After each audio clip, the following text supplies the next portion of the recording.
আউযু বিল্লাহি মিনাশ শাইতানির রাজিম বিসমিল্লাহির রহমানির রহিম রাব্বি জিদনি ইলমা রাব্বি জিদনি ইলমা রাব্বি জিদনি ইলমা। আমাদের পেনাল কোডের ধারাবাহিক ক্লাস চলছে। আজকে আমাদের পেনাল কোডের চতুর্থ ক্লাস, 4 নাম্বার ক্লাস। অলরেডি আমরা 120-এর 120-এর খ পর্যন্ত পড়ে ফেলেছি। আজকে 121 থেকে আমাদের পড়া শুরু হবে। দেখেন, 121 বলতে দণ্ডবিধির ষষ্ঠ অধ্যায় এটা বোঝানো হয়। ষষ্ঠ অধ্যায় অর্থাৎ রাষ্ট্রদ্রোহ সংক্রান্ত যে অপরাধগুলো, রাষ্ট্র বিরোধী বাংলাদেশের বিরুদ্ধে যে যে অপরাধগুলো সংগঠিত হয় এগুলো সম্পর্কিত আলোচনা। এই অপরাধগুলো কোন অপরাধ করলে কোন ব্যক্তি কি দণ্ডে দণ্ডিত হবে সেই বিধান এখানে আলোচনা করা হয়েছে। ওইভাবে আপনারা পড়লে বুঝতে পারবেন না এমন কিছু ওইভাবে নাই, মানে সবগুলো ধারাই পড়েই বোঝা যায়। সহায়তা যেমন আপনার বুঝতে হচ্ছে কোনটা কখন ব্যবহার করবেন, অন্যান্য ধারাগুলো যেমন কিছু কিছু ধারা কঠিন, নরহত্যা, খুন, এগুলো যেমন বুঝতে হচ্ছে, এই ধারাগুলো কিন্তু বোঝার মতো তেমন কিছু নাই যে স্যার বুঝি না। রাষ্ট্রদ্রোহ আমরা সবাই বুঝি, বাংলাদেশের বিরুদ্ধে যদি কোনো ব্যক্তি যুদ্ধ ঘোষণা করে, রাষ্ট্রের বিরুদ্ধে এমন কোনো প্রোপাগান্ডা ছড়ায়, এই ধরনের অপরাধগুলো আলোচনা। শুধু কি পড়তে হবে তাহলে আমাদেরকে, কিভাবে পড়তে হবে, শুধু কোন ধারায় কি অপরাধ এইটুকু আমাদেরকে মনে রাখতে হবে। কারণ এই ধারাগুলো থেকে যদি এমন কোনো প্রশ্ন দেয় যেন আমরা সৃজনশীল হোক আর এমনি আসুক, এই প্রশ্নগুলোর উত্তর যেন আমরা দিতে পারি। বুঝতে পারলাম? আচ্ছা, তাহলে আসেন আমরা দেখি কতগুলো ধারা। মোটামুটি 121 থেকে 130 পর্যন্ত অধ্যায়, 6 অধ্যায়। 131 থেকে পরে 7 অধ্যায়, 2টা অধ্যায় পড়ে ফেলা যায় কিনা একটু দেখি আমরা। হ্যাঁ, সর্বপ্রথম দেখেন 121 ধারা। বাংলাদেশের বিরুদ্ধে যদি কোনো ব্যক্তি যুদ্ধ ঘোষণা করে, যুদ্ধ ঘোষণার উদ্যোগ গ্রহণ করে অথবা যুদ্ধ ঘোষণায় সহায়তা করে, বাংলাদেশের বিরুদ্ধে যুদ্ধ ঘোষণা করে, এটা তো বোঝাই যাচ্ছে যে যুদ্ধ ঘোষণা মানে কি রাষ্ট্রদ্রোহ করা বা রাষ্ট্রের বিরুদ্ধে কোনো কাজ করা। যদিও রাষ্ট্রদ্রোহ আলাদা একটা অপরাধ, তো কোনো ব্যক্তি যদি বাংলাদেশের বিরুদ্ধে যুদ্ধ ঘোষণা করে, যুদ্ধ ঘোষণার উদ্যোগ গ্রহণ করে বা সহায়তা করে, 3টা কাজ, এগুলো যদি কোনো ব্যক্তি করে তিনি 121 ধারায় দণ্ডিত হবেন। দণ্ডগুলো আপনাদের ওইভাবে পড়ার দরকার নাই। 121-এর দণ্ডটা কেন নিতে হবে? 121-এর দণ্ডটা আমরা গত ক্লাসে, শুরুর ক্লাসে আমরা পড়েছিলাম যে মৃত্যুদণ্ডের ব্যবস্থা রয়েছে এই ধরনের ধারাগুলোর মধ্যে। প্রথম ধারাই হলো 121 ধারা, তাই না? এই জন্য 121-এর দণ্ডটা একটু নিতে হবে। 121-এ মৃত্যুদণ্ডের ব্যবস্থা রয়েছে। 121-এর দণ্ড দাগ দেন, কারণ মৃত্যুদণ্ডযোগ্য 10টি অপরাধের মধ্যে 121 ধারাটা প্রথম ধারা। এই জন্য আমরা 121 ধারাটা পড়বো, দণ্ড সহ পড়বো। বুঝতে পারলাম? তাহলে 121-এ বাংলাদেশের বিরুদ্ধে যুদ্ধ ঘোষণা করা, যুদ্ধ ঘোষণার উদ্যোগ করা, সহায়তা করা, এই 3টা শব্দ জানলেই হবে। তারপরে 121-এর ক আছে, 121-এর কটা দেখবো। 121-এর যে অপরাধ, এই অপরাধ করার জন্য ষড়যন্ত্র করা। ষড়যন্ত্র আর সহায়তা তো এক জিনিস নয়, আমরা গত ক্লাসে পড়েছি। অপরাধমূলক ষড়যন্ত্র 120-এর ক সংজ্ঞা, 120-এর খ হলো শাস্তি। তো ষড়যন্ত্র কিন্তু একটা ভিন্ন অপরাধ, সহায়তা কিন্তু ভিন্ন অপরাধ। হ্যাঁ, যদি ভেবে থাকেন যে 121-এই তো সহায়তা দেয়া আছে, তাহলে ষড়যন্ত্রের কি দরকার? ষড়যন্ত্র কিন্তু আলাদা। তো তাহলে 121-এ গেল বাংলাদেশের বিরুদ্ধে যুদ্ধ ঘোষণা, যুদ্ধ ঘোষণার উদ্যোগ, সহায়তা। আর এগুলোর যদি ষড়যন্ত্র করে কেউ যে বাংলাদেশের বিরুদ্ধে যুদ্ধ করা যাবে, যুদ্ধ করব, এই সংক্রান্ত ষড়যন্ত্র করলেন, 2 বা ততোধিক ব্যক্তি অবৈধ চুক্তিতে একত্রিত হলেন, এগুলো যদি করেন তাহলে তখন দণ্ড চলে যাবে 121, তখন দণ্ড চলে যাবে 121-এর ক। আশা করি বুঝতে পারলাম।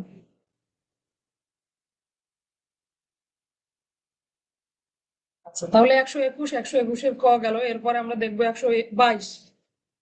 এই অপরাধের আরেকটু ভিন্নতা রয়েছে। দেখেন, 3 ধরনের জিনিস এখানে বলা আছে, যে লোকজন, অস্ত্রশস্ত্র, গোলা বারুদ। এই তিনটা শুধু শব্দ জানলেই হবে। কি পয়েন্ট, এগুলোকে বলে কি পয়েন্ট, যেটা জানলে আপনি পুরো ধারাটা বুঝতে পারবেন। বাংলাদেশের বিরুদ্ধে যুদ্ধ করার জন্য, যুদ্ধের প্রস্তুতি নেওয়ার জন্য অস্ত্রশস্ত্র যদি সংগ্রহ করে, লোকজন সংগ্রহ করে, গোলা বারুদ সংগ্রহ করে,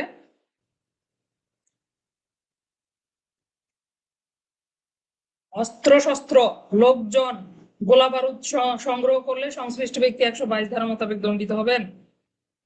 এরপরে দেখবো 123, যুদ্ধ সুগম করার জন্য ষড়যন্ত্র গোপনকরণ। বোঝাই যাচ্ছে তাই না, যুদ্ধটা যাতে সহজেই অনুষ্ঠিত হয় এই জন্য জেনে শুনেও ষড়যন্ত্রটা গোপন করলো। এই গোপনীয়তার ফলে যুদ্ধ সুগম হয়ে গেল।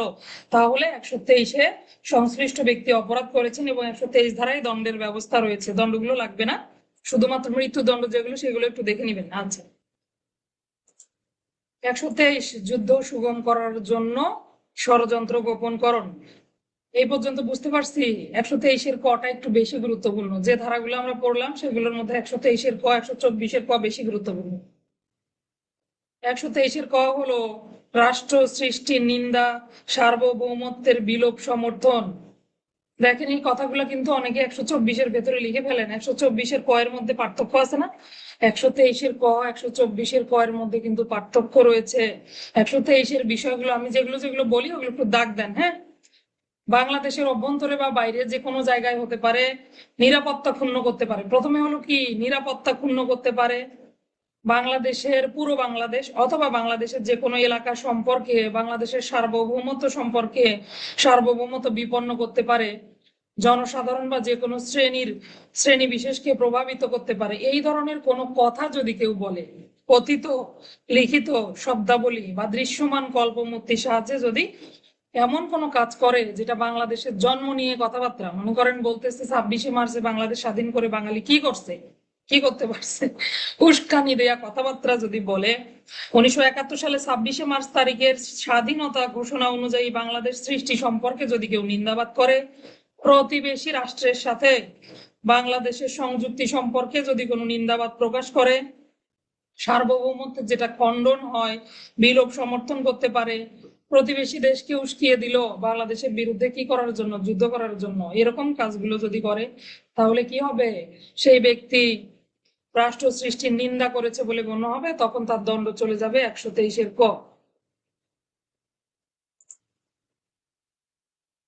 হলো আর কি।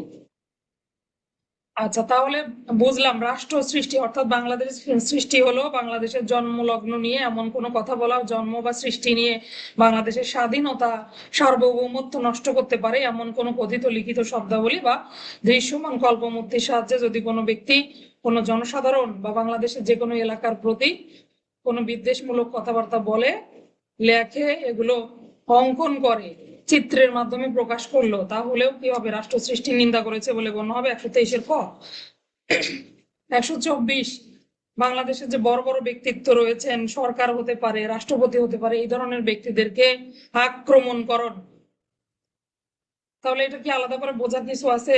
রাষ্ট্রপতি বা সরকারকে, বাংলাদেশের সরকার, রাষ্ট্রপতি অথবা আইনানুগ ক্ষমতা প্রয়োগের ব্যাপারে যে কোনো ব্যক্তিকে যদি আক্রমণ করে যে এই কাজ করতেই হবে আপনাকে বা এই কাজ থেকে বিরত থাকতে হবে, এই ধরনের কাজ যদি কোনো ব্যক্তি করে তাহলে তিনি 124 ধারা মোতাবেক দণ্ডিত হবেন। আক্রমণকরণ, আক্রমণ মানে তো বুঝি আমরা, আক্রমণ আমরা পড়বো আলাদা করে, এরপরে দেখবো রাষ্ট্রদ্রোহ 124-এর ক, এই ধারাটা গুরুত্বপূর্ণ। এই দুইটা বেশি গুরুত্বপূর্ণ, হ্যাঁ, 123-এর ক 124-এর ক।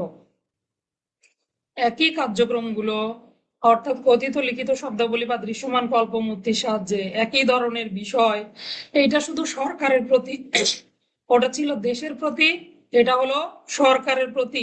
তাহলে বাংলাদেশ সরকারের প্রতি ঘৃণা, অবজ্ঞা, বিদ্বেষ, তিনটা শব্দ।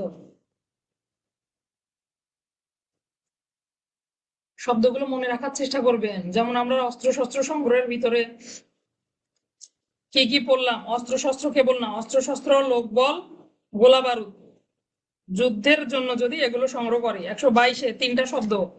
তারপরে 123-এ হলো বাংলাদেশের বিরুদ্ধে মানে বাংলাদেশের সৃষ্টির বিরুদ্ধে কথিত লিখিত শব্দাবলী, দৃশ্যমান কল্পমূর্তি, চিহ্ন।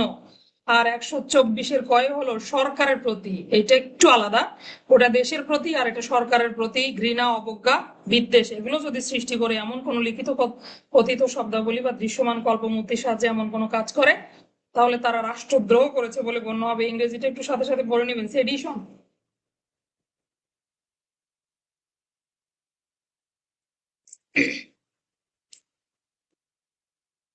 আগামীকাল থেকে ইনশাল্লাহ ঠিক হয়ে যাবে। আমার গলার খুবই খারাপ অবস্থা আজকে। বুঝতে পারলাম সরকারের প্রতি ঘৃণা, বিদ্বেষ, অবজ্ঞা সৃষ্টি করে। দেখেন দণ্ড যাবজ্জীবন কারাদণ্ড, রাষ্ট্রদ্রোহের দণ্ডটা পড়ে ফেলবেন, একটু দাগিয়ে ফেলেন। ব্যাখ্যা তিনটা আছে, অবশ্যই একটু দেখে নিবেন। 124-এর ক এরপরে 125, 26, 27 এগুলো লাগবে না। হ্যাঁ, এগুলো বাদ দেন, সরাসরি আমরা 128 পড়বো। সরকারি কর্মচারী স্বেচ্ছাকৃতভাবে যদি রাজবন্দী যুদ্ধবন্দীকে পালিয়ে যেতে সাহায্য করে, সরকারি কর্মচারী কর্তৃক স্বেচ্ছাকৃতভাবে রাজবন্দী যুদ্ধবন্দীকে পলায়নে সাহায্য 128, অবহেলার দরুন যদি পালিয়ে যায় 129-এ দণ্ড হবে। আর 130-এ হলো এই রাজবন্দী যুদ্ধবন্দীকে যদি কোনো ব্যক্তি উদ্ধার করে, আশ্রয় দেয়, ছিনিয়ে নেয়, অন্য যে কোনো কার্যক্রমগুলো, অর্থাৎ 128, 29 বাদে বাদ বাকি যা থাকলো সেগুলোর দণ্ড হলো 130। জ্ঞাত সারে জেনে শুনে রাজবন্দী যুদ্ধবন্দীকে আইনানুগ তত্ত্বাবধান হতে পালিয়ে যেতে দেয়, সাহায্য সহযোগিতা করে, উদ্ধার করে, আশ্রয় দান করে। আশ্রয় দানেরও শাস্তি আছে। হ্যাঁ, আশ্রয় দান করে, তাহলে সংশ্লিষ্ট ব্যক্তির দণ্ড হবে 130। তাহলে কয়টা ধারা পড়লাম দেখেন, 121 থেকে 130 পর্যন্ত। 121 বাংলাদেশের বিরুদ্ধে যুদ্ধ ঘোষণা করা, যুদ্ধ ঘোষণার উদ্যোগ গ্রহণ করা, সহায়তা। 121-এর ক ষড়যন্ত্র, এই সবগুলো করার ষড়যন্ত্র। 122 অস্ত্রশস্ত্র, লোকজন, গোলা বারুদ সংগ্রহ। 123 আচ্ছা ভুলে গেছি, 123 যুদ্ধ সুগম করার জন্য ষড়যন্ত্র গোপনকরণ। 123-এর ক রাষ্ট্র সৃষ্টি, নিন্দা, সার্বভৌমত্বের বিলোপ, সমর্থন। 124 রাষ্ট্রপতি, গভর্নর প্রমুখ ব্যক্তিদেরকে আক্রমণকরণ, কোনো কাজ করে নেওয়া বা কোনো কাজে বাধ্য করার জন্য আক্রমণকরণ। 124-এর ক রাষ্ট্রদ্রোহ। এরপরে সরাসরি 124-এর ক এর পরে সরাসরি চলে যাব আমরা একবারে 128, 29, 30। 128 হলো রাজবন্দী যুদ্ধবন্দীকে পলায়নে সাহায্য স্বেচ্ছাকৃতভাবে, অবহেলার দরুন হলে 129, আর 130-এ তাদেরকে আশ্রয় দান করা, উদ্ধার করা ইত্যাদি। 5 মিনিট একটু সবাই পড়ে নেন। হ্যাঁ, 5 মিনিট পড়ে নিয়ে একজনের পড়া ধরবো, তারপরে আমরা পরের অধ্যায়ে যাব। পরের অধ্যায়টাও শেষ করে ফেলবো, সৈনিক, নাবিক, বৈমানিক সংক্রান্ত যে নিয়মাবলী আলোচনা করা হয়েছে আমাদের। কে পড়া বলবেন? মিশি আপু বলেন। দেখেন তো, মাইক্রোফোন খোলার এক্সেস দিলাম তো, দেখেন খোলে কিনা। হুম, হচ্ছে না। আগে টাচ দিয়েন না, আমি একটা রিকোয়েস্ট দেই, তারপরে টাচ দেন। হ্যাঁ,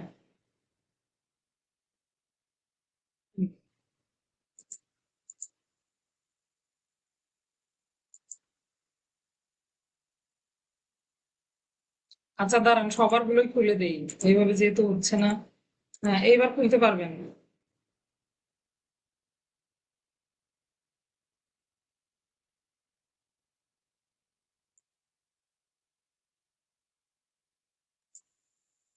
কেন এখন খুলবে না কেন? এই তো নীলুফা আপু খুলে ফেলছে। নীলুফা আপু, সবাই বলবো খুলতে স্যার। পারতেছে, আপনি পারতেছেন না কেন? আচ্ছা, অন্য যে কেউ একটু পড়া নেই, তারপরে আমরা যাই, তাই না? কে বলবেন পড়া বলেন, সময় নিন না, এতগুলো মানুষের সময় নিচ্ছেন। আসসালামু আলাইকুম। হ্যাঁ জাকির ভাইয়া স্যার, বলেন। 121 হচ্ছে বাংলাদেশের বিরুদ্ধে যদি যুদ্ধ ঘোষণা করে, উদ্যোগ গ্রহণ করে, সহায়তা করলে 121, হুম, ষড়যন্ত্র করলে 121-এর ক। 122 হচ্ছে বাংলাদেশের বিরুদ্ধে লোকজন, অস্ত্রশস্ত্র, গোলাবারুদ সংগ্রহ করলে 122, আর ষড়যন্ত্র গোপন করলে 123 দ্বারা। 23 দ্বারা রাষ্ট্র সৃষ্টি, নিন্দা করলে 23-এর ক। 24 হচ্ছে রাষ্ট্রপতি সরকারের প্রতি যদি অবহেলা করে, বাধা সৃষ্টি করলে 124, 24-এর ক রাষ্ট্রদ্রোহিতা। 128 রাজবন্দী যুদ্ধবন্দী কে স্বেচ্ছাকৃত ভাবে পলায়নে সহায়তা করলে 128, অবহেলা করে পলায়নে সহায়তা করলে 129, এবং এই পলায়ন করলে, উদ্ধার করলে, আশ্রয় দিলে 130। মাশাআল্লাহ। মিশি আপু, আপনি সেটিংসটা একটু দেখে নিন, মনে হয় শুরুতেই ঢোকার সময় মিউট করে দিলে এগুলো হতে চায় না। সেটিংসটা ঠিক করলে ঠিক হয়ে যাবে। পরের অধ্যায়ে যাব আমরা, সপ্তম পরিচ্ছেদ। একটু খেয়াল করি, সপ্তম পরিচ্ছেদ, এই ধারাগুলো আপনি যদি সময় দেন তাহলে সময় নষ্ট হবে। একটু নিজে নিজে এগুলো পড়ে নিবেন। আজকে একটু খালি বুঝিয়ে দেই কি টেকনিকে পড়বেন, এটা শুধু বুঝিয়ে দেই। দেখেন, সৈনিক, নাবিক, বৈমানিক সংক্রান্ত অপরাধ, সপ্তম পরিচ্ছেদ। তার মানে কি, সামরিক বাহিনী সদস্য সংক্রান্ত যে অপরাধগুলো হয় সেগুলোর আলোচনা এখানে, তাই না? কিন্তু আশ্চর্যের বিষয় হলো এই অধ্যায়টাতে কিন্তু সামরিক বাহিনী সদস্যদের কোনো দণ্ড নাই। তাহলে দণ্ড কাদের? যারা ওই সামরিক বাহিনীর সদস্যদেরকে সাহায্য সহযোগিতা করবে তাদের দণ্ড। সহায়তাকারী, উস্কানি প্রদানকারী, আশ্রয় দানকারী ব্যক্তিদের দণ্ডের বিধান এই অধ্যায়ে আলোচিত হয়েছে। 131 থেকে 140 পর্যন্ত একবারে পড়ে ফেলবো, তারপরে আমরা বেআইনি সমাবেশে যাব আজকেই ইনশাল্লাহ। খেয়াল করেন ধারাগুলো কিভাবে পড়বো, এমনি একটু মনে রাখার চেষ্টা করবেন। দেখেন 131-এ হচ্ছে সামরিক বাহিনীর যে সদস্য, সৈনিক, নাবিক, বৈমানিক তাদের যে কোনো ব্যক্তিকে বিদ্রোহে সহায়তা করা। বিদ্রোহ বুঝি না, তাদের নিজেদের ডিপার্টমেন্টের প্রতি বিদ্রোহের উস্কানি দেয়া, সহায়তা করা, সাহায্য করা। তাহলে 131-এ হচ্ছে কোনো ব্যক্তি যদি সামরিক বাহিনীর সদস্যদেরকে বিদ্রোহে সহায়তা করে, দায়িত্ব পালন করো কেন তুমি, তোমার এত ডিউটি দেয় তুমি শোনো কেন, যা বলতে পারো না, এই যে বিদ্রোহ করার একটা উস্কানি দেয়া। যদি কোনো ব্যক্তি বিদ্রোহে সহায়তা করেন তার সেও দায়িত্ব পালনের ব্যাপারে, কর্তব্য থেকে বিপদগামী হওয়ার ব্যাপারে সহায়তাকারী ব্যক্তির দণ্ড 131।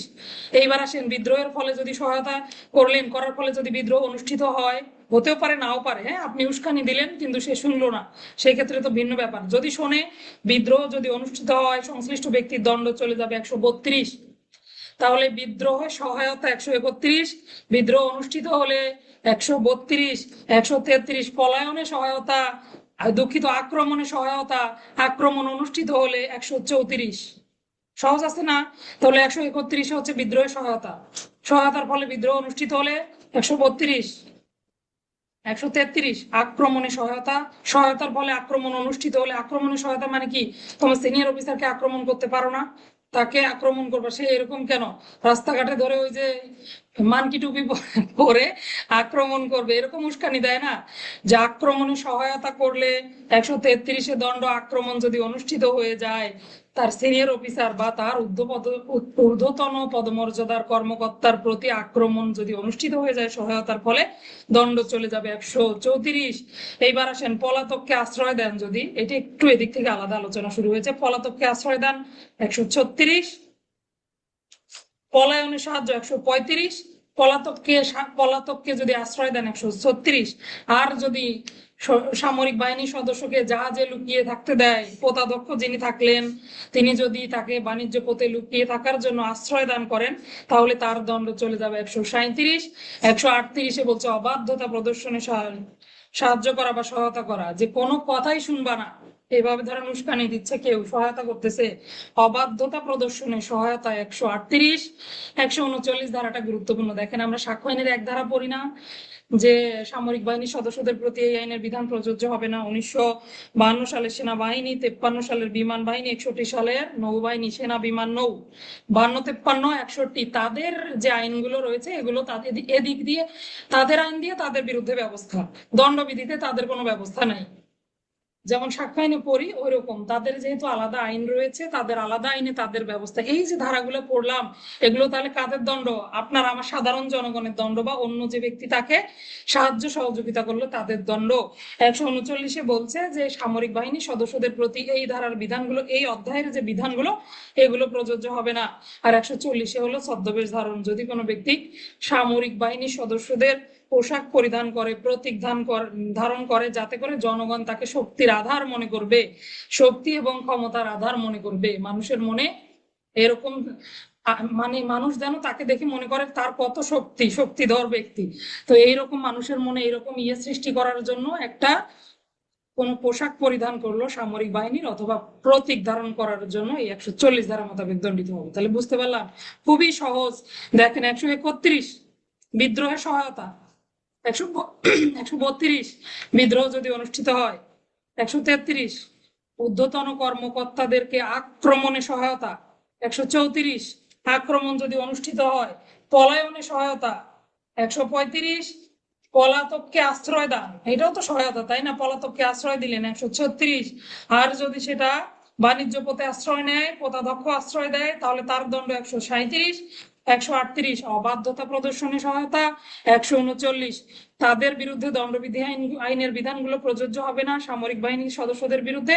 140 প্রতীক ধারণ করা, পোশাক পরিধান করা। আরো বলতে হবে, আরেকবার বলবো এরপর শুনবো। 131 সামরিক বাহিনীর সদস্যদেরকে তাদের নিজেদের দায়িত্ব থেকে বিপদগামী করার জন্য বিদ্রোহ সহায়তা। 132 এই সহায়তার ফলে যদি বিদ্রোহ অনুষ্ঠিত হয়ে যায়, এরপরে ঊর্ধ্বতন কর্মকর্তাদেরকে বা তার যে সিনিয়র অফিসারের প্রতি আক্রমণে সহায়তা 133, আক্রমণ যদি অনুষ্ঠিত হয়ে যায় 134, শেষ। আচ্ছা, 135 পলাতকদেরকে আশ্রয় দান, 36 পলায়নে সহায়তা, 135, 36 পলাতকদেরকে আশ্রয় দান, 37 পদাধ্যক্ষের অবহেলার দরুন যদি বাণিজ্য পথে গোপনকৃত কোনো পলাতক থাকে, 137, 138 বলতেছে তার অবাধ্যতা প্রদর্শনে সহায়তা, 139 তাদের ক্ষেত্রে দণ্ডবিধির আইনের এই বিধানগুলো প্রযোজ্য হবে না, 140 প্রতীক ধারণ করা, পোশাক পরিধান করা। আচ্ছা, এরকম আমরা অন্ধকারে যতক্ষণ চলে ব্যাটারি ততক্ষণ ক্লাস করব। একজন একটু বলেন, তারপরে আমরা বেআইনি সমাবেশের চ্যাপ্টারে ঢুকবো, 8 অধ্যায়। এইটা হলো আমাদের আসল পড়া, তাই না? এখন যেটা পড়বো সেটা হলো আসল পড়া। কে বলবেন? রিপন মাহমুদ ভাইয়া বলেন, পড়া বলেন একটু।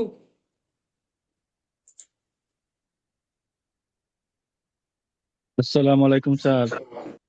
ওয়ালাইকুম আসসালাম। সপ্তম অধ্যায় সামরিক বাহিনী সংক্রান্ত অপরাধ। 131 ধারা হচ্ছে সামরিক বাহিনীতে বিদ্রোহে সহায়তা বা উদ্যোগ গ্রহণ করার শাস্তি।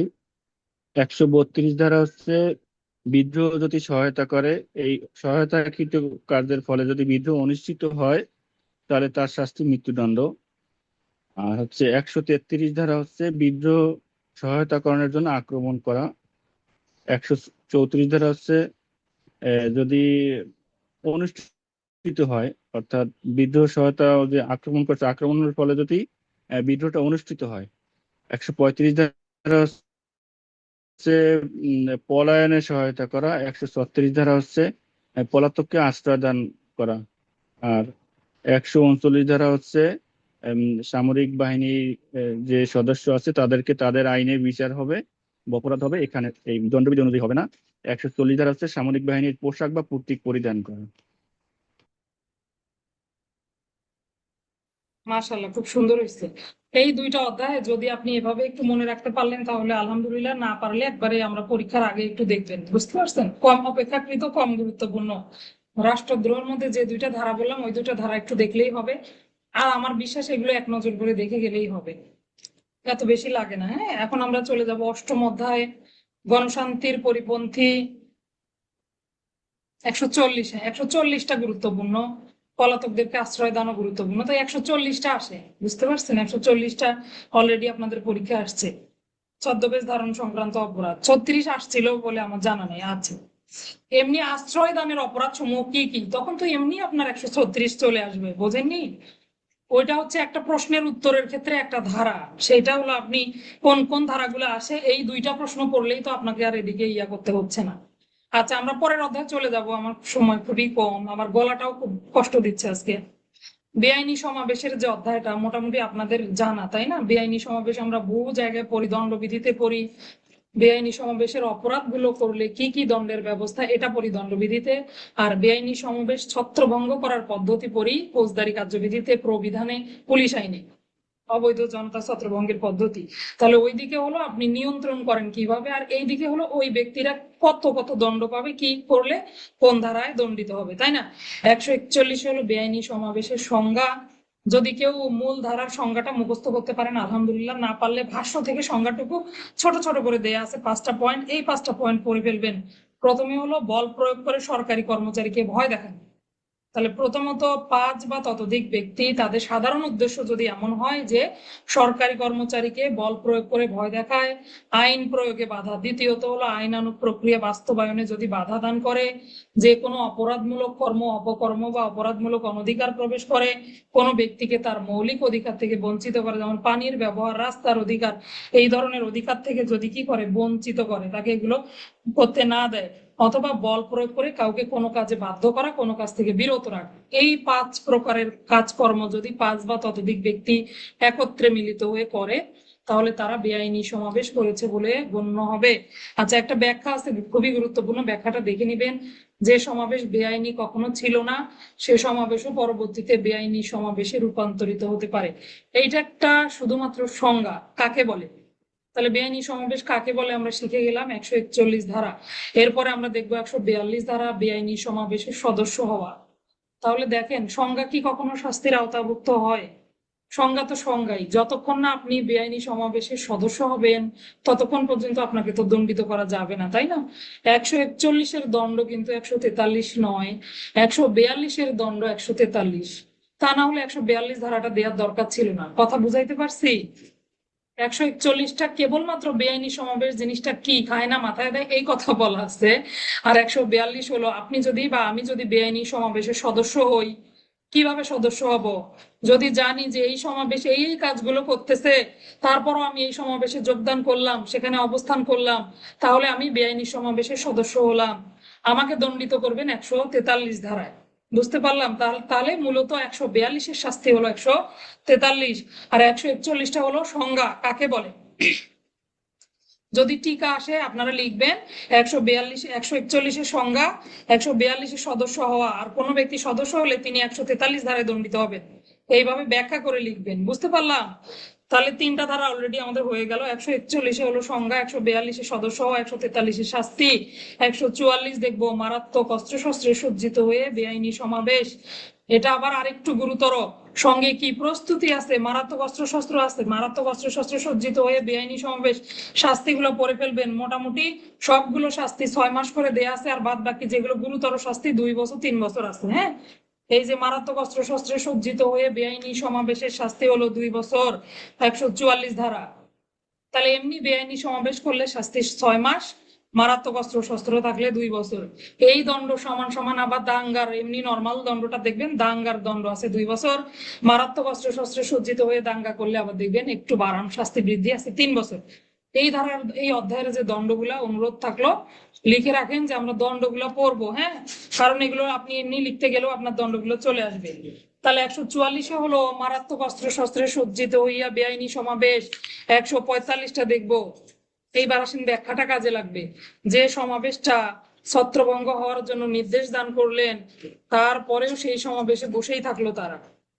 145, তার মানে এই সমাবেশটা কিন্তু বেআইনি সমাবেশ ছিল। একটা বেআইনি সমাবেশ, সেখানে যারা অবস্থান করলো মৌখিকভাবে তাদেরকে ছত্রভঙ্গের আদেশ প্রদান করলেন থানার ভারপ্রাপ্ত কর্মকর্তা, জেলা ম্যাজিস্ট্রেট, পুলিশ কমিশনার, যেই হোক না কেন, দেওয়ার পরেও তারা কি করলেন, সেখানে অবস্থান করলেন, ছত্রভঙ্গ হলেন না, এরকম পরিস্থিতি হয় না? তো ওই ব্যক্তিরা 145 ধারা মোতাবেক দণ্ডিত হবে। ফৌজদারি কার্যবিধির কত ধারার ভেতরে এই ধারাটা পড়ে আসছেন একটু লেখেন দেখি। ফৌজদারি কার্যবিধির কত ধারার ভেতরে আমরা পড়েছিলাম? 145 ধারা মোতাবেক সংশ্লিষ্ট আদেশ অমান্যকারী ব্যক্তিদেরকে অভিযুক্ত করা যাবে 145 ধারায়। আচ্ছা, 145-এর পরে 146-এ হলো দাঙ্গা। দাঙ্গার আলাদা করে কোনো সংজ্ঞা নাই, যেটাই বেআইনি সমাবেশ। হইলো না আপু? 128 ধারার ভেতরে পড়ছি, 128, যখন ওই যে বেসামরিক সাহায্য নিবে ইয়া করবে, এখানে 128-এর ভিতরে পড়েছিলাম। আচ্ছা, 146-এ হলো দাঙ্গা। দাঙ্গা কোনো আলাদা সংজ্ঞা নেই, যাই বেআইনি সমাবেশ তাই দাঙ্গা, তবে একটু তাদের কি উগ্রতা যদি প্রদর্শন করে, বেআইনি সমাবেশের সদস্যগুলোই তারা যদি উগ্রতা প্রদর্শন করে তখন তারা দাঙ্গায় পরিণত হয়, বল প্রয়োগ করে। এই উদ্দেশ্য, তাদের ভেতরে যে একটা সাধারণ উদ্দেশ্য ছিল, এই সাধারণ উদ্দেশ্য বাস্তবায়নের জন্য যদি বল প্রয়োগ করে, উগ্রতা প্রদর্শন করে, তাহলে ওই সদস্যরা প্রত্যেকে দাঙ্গার অপরাধে দণ্ডিত হবে বা দোষী সাব্যস্ত হবে। 146 দাঙ্গার শাস্তি কত? 147, দেখেন 2 বছর। তাহলে মারাত্মক অস্ত্রে শস্ত্রে সজ্জিত হয়ে বেআইনি সমাবেশ সমান সমান দাঙ্গা। দণ্ডের ক্ষেত্রে বলতেছি আর কি, মারাত্মক অস্ত্রে শস্ত্রে সজ্জিত হয়ে বেআইনি সমাবেশের যেমন 2 বছর পর্যন্ত দণ্ড দেওয়া যায়, দাঙ্গার ক্ষেত্রেও দণ্ড 2 বছর। আর এমনিতে কি শিখলাম? শুধু বেআইনি সমাবেশ করলে দণ্ড কিন্তু 6 মাস। আচ্ছা, 147, 148 হচ্ছে মারাত্মক অস্ত্র শস্ত্রে সজ্জিত হয়ে দাঙ্গা। এবার কি, আগে ছিল বেআইনি সমাবেশ, পরে হলো দাঙ্গা, এবার মারাত্মক অস্ত্র শস্ত্রে সজ্জিত হয়ে দাঙ্গা। 148, 3 বছর পর্যন্ত দণ্ডে দণ্ডিত হবে। 149, এই যে সকল ব্যক্তি তাদের যে সাধারণ উদ্দেশ্য একই হওয়ার জন্য প্রত্যেকেই সমানভাবে দোষী সাব্যস্ত হবে। 149 ধারা আমরা যখন 34 ধারা পড়লাম তখনই পড়ে এসেছিলাম। কমন ইন্টেনশন পড়েছি 134, আর এখানে হলো কমন অবজেক্ট। কমন অবজেক্ট বলতে সাধারণ উদ্দেশ্যকে বোঝানো হয়েছে। যদি একই উদ্দেশ্য আসে, সাধারণ উদ্দেশ্য আসে, অভিন্ন উদ্দেশ্য আসে, সবই কিন্তু এক কথা, শুধু দেখবেন শব্দটা কি, উদ্দেশ্য নাকি অভিপ্রায়। যদি অভিপ্রায় থাকে 34 ধারার আলোচনা, যদি উদ্দেশ্য থাকে 149 ধারার আলোচনা। তাহলে 149 ধারায় বলতেছে 5 বা ততোধিক ব্যক্তি যারা বেআইনি সমাবেশে অংশগ্রহণ করলো তাদের সাধারণ উদ্দেশ্য সকলের সাধারণ উদ্দেশ্য একই হওয়ার কারণে প্রত্যেক ব্যক্তি কি হবে, সমানভাবে দণ্ডিত হবে, সকলেই দোষী বলে গণ্য হবে। তাহলে এটা একটা যৌথ ধারা, তাই না? সকলের বিরুদ্ধে অপরাধের প্রয়োগের জন্য 149 ধারা ব্যবহার করা হয়, প্রত্যেকে সমান অপরাধে দোষী হবে। 149 খুব দ্রুত চলে যাচ্ছে কারণ তো জানেনি। আচ্ছা, এরপরে 150, 145 ধারাটা পড়ার সময় 151 ধারাটা পড়িয়ে দেওয়া উচিত ছিল। যাই হোক, 150 হলো বেআইনি সমাবেশের যে ভাড়াটিয়া লোক, এই যে লোক ভাড়া করা বেআইনি সমাবেশের কাজে, মনে করেন বেআইনি সমাবেশ করবেন, মনে মনে এরকম প্ল্যান পরিকল্পনা আছে, লোক ভাড়া করে নিলেন 50 জন, মাথা পিছু কত টাকা করে, 300 টাকা করে দিন মজুর। তো এরকম হচ্ছে, লোক যদি ভাড়া করে, ভাড়ার কাজে সায় দেয়, জেনে শুনে এই কাজে সহায়তা করে, সাহায্য করে, সকল কিছুর দণ্ড এখানে। বেআইনি সমাবেশে যোগদানের জন্য লোক ভাড়া করা বা ভাড়ার কাজে সায় দেয়া, অনুরূপ বেআইনি সমাবেশের সদস্যগণ যেভাবে দণ্ডিত হন, প্রত্যেক ব্যক্তি একই দণ্ডে দণ্ডিত হবেন যেন তিনি নিজেই বেআইনি সমাবেশ করেছিলেন। আপনি ভাড়া করে দিলেন কিন্তু নিজে সমাবেশে গেলেন না, আপনি রেহাই পাবেন? কোনো রেহাই নাই। 150 ধারায় আপনি বেআইনি সমাবেশ নিজে করলে যেমন দণ্ডিত হবেন, একইভাবে দণ্ডিত হবেন। এইবার আসেন 151 ধারা, 5 বা ততোধিক ব্যক্তির যে সমাবেশ, এই সমাবেশ ভেঙে ফেলার নির্দেশ দান করার পরেও অবস্থান। তাহলে 145-এ কি পড়লাম, এখানে আবার কি পড়তেছি? 145-এ হলো ওইটা বেআইনি সমাবেশ ছিল না। এবার মনে করেন 10 জন লোক একখানে বসে আসছে, হ্যাঁ, 10 জন লোক বসে আসছে, তার মধ্যে ওই সমাবেশ বেআইনি হতে গেলে তাদের ওই 5টা শর্তের মধ্যে যে কোনো একটা শর্ত পালন করতে হবে কিনা বলেন? হয় তাদেরকে সরকারি কর্মচারীকে ভয় দেখাতে হবে, বল প্রয়োগ করতে হবে, এগুলো তো তারা কিছুই করেনি। তার মানে তাদের সমাবেশটা আইনানুগ।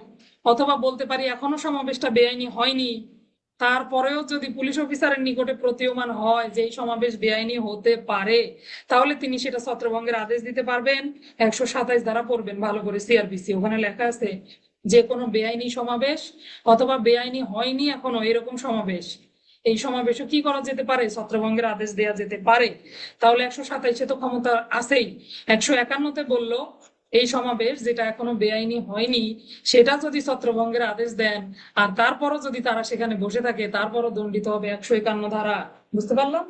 151-এর উপরে 145 লিখে রাখেন, লিখে 145 বরাবর অ্যারো দিয়ে লিখে রাখেন। 145 হলো বেআইনি সমাবেশকে ছত্রভঙ্গের আদেশ দান করার পরেও অবস্থান, আর 151-তে এই সমাবেশটা এখনো বেআইনি হয়নি, এরপরও এই সমাবেশকে ছত্রভঙ্গ হওয়ার আদেশ দান করার পরেও অবস্থান।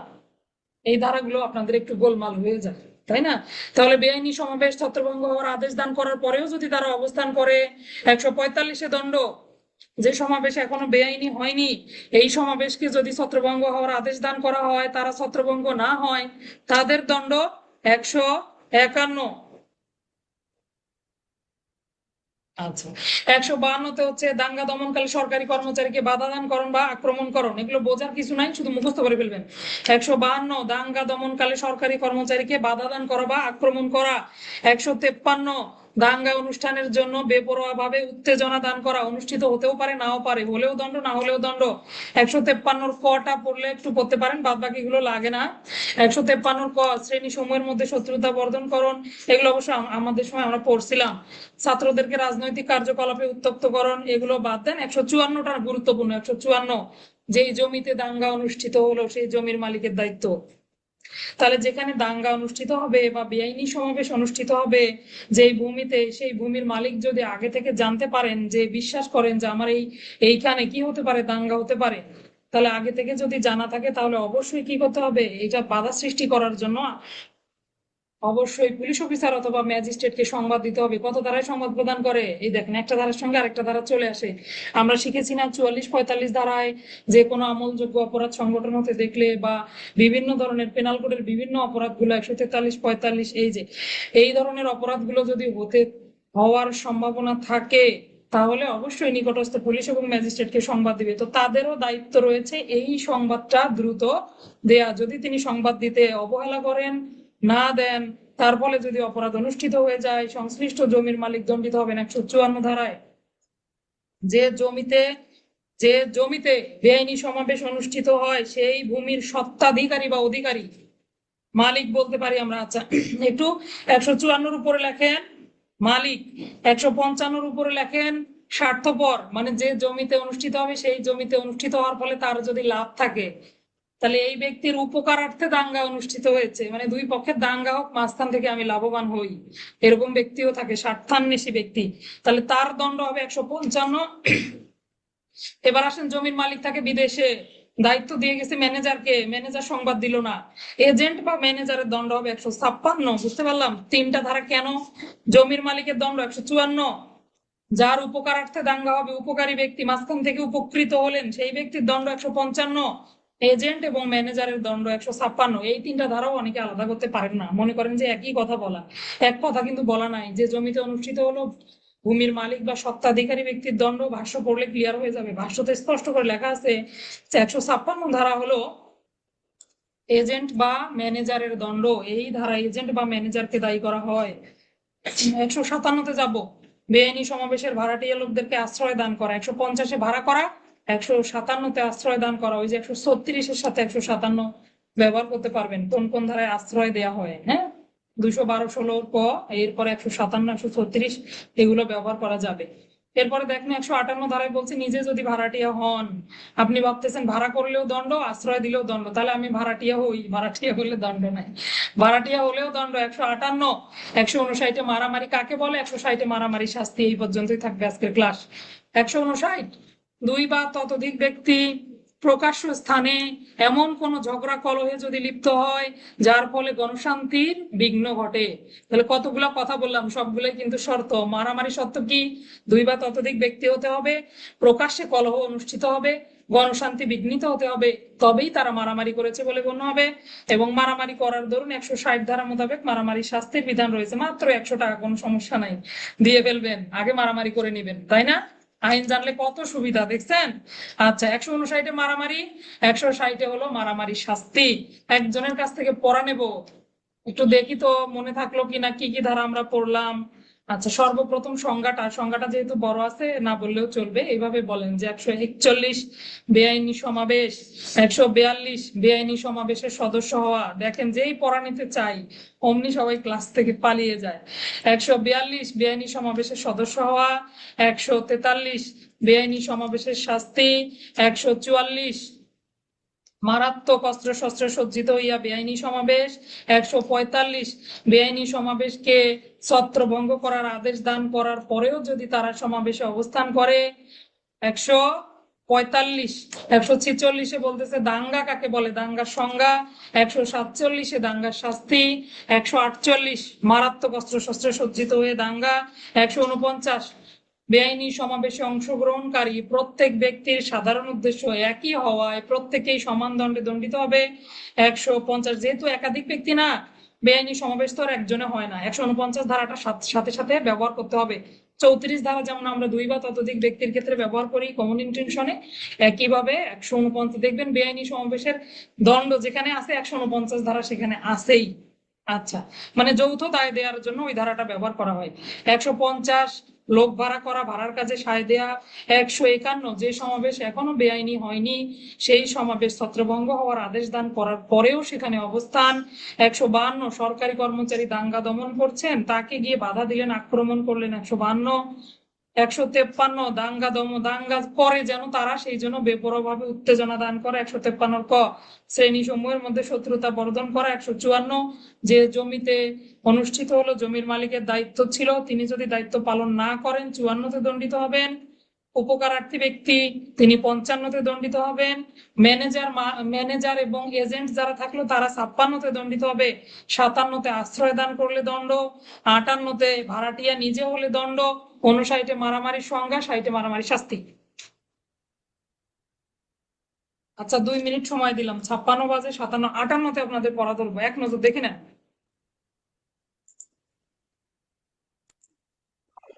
আমি আমি রাস্তায় আছি, ছেলের স্কুলে যাচ্ছি। আচ্ছা, হোসনেহারা আপু পড়া বলেন।